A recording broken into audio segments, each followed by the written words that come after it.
देखंतु एई माँ मानंकु भाई मानंकु जेपरि दुर्नीति अत्याचार करके गोटे ख्रीष्ट धर्म को गले बोली मारिकी आज जंगल पहाड़ ऊपर को खेदी देइचंती। से मानंकर प्राण बंचाइबा पाई बोली से माने निजे पाई निजे डरिकी जंगल को लुचिया पाई पळा आसीचंती। देखंतु एपरि परिस्थिति रे ए वर्षा काल रे माने दिन बिताउचंती। देखंतु जो प्रकार बण रे अछंती आउ ए कुड़िया मध्य देखंतु ए कुड़िया मध्य भांगी देइचंती। गाँर घर जहाँ भांगी देले तो भांगी देले किंतु शेष रे जंगल रो कुड़िया मध्य छाड़ी नाहांती।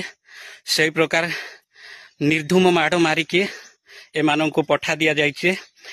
एबे भाबंतु ए माने जीवे कुआडे ना आम भारतर न्यायपालिका ए मानंकु भरोसा किछि दबो ना कि आमर तो जहाँ किछि जानिछो संविधान रो आर्टिकल 25 रु 28 पर्यंत आमे माने जानू कि जे समस्त को समान अधिकार मिली बोली आमे जानू। हेले एही परि दुर्नीति काहे की होछि एही पर्यंत कालीर घटना एटा एही पर्यंत प्रशासन ए जाय दृष्टिपात करि नाहांती। ए मानंकु ए परि हैरान रखिचंती ना ए माने खाइले ना पीले ना कोन करिसंती तांकुर को भी जणा नै।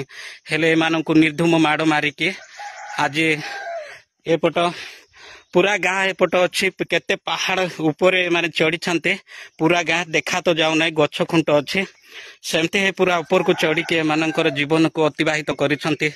दया करे प्रशासन यथा शीघ्र ए मानंकु न्याय दियंतु एवं जे माने अत्याचार दुर्नीति करिसंती से मानंकु भी मध्य उचित जवाब निहाती मिलवा दरकार।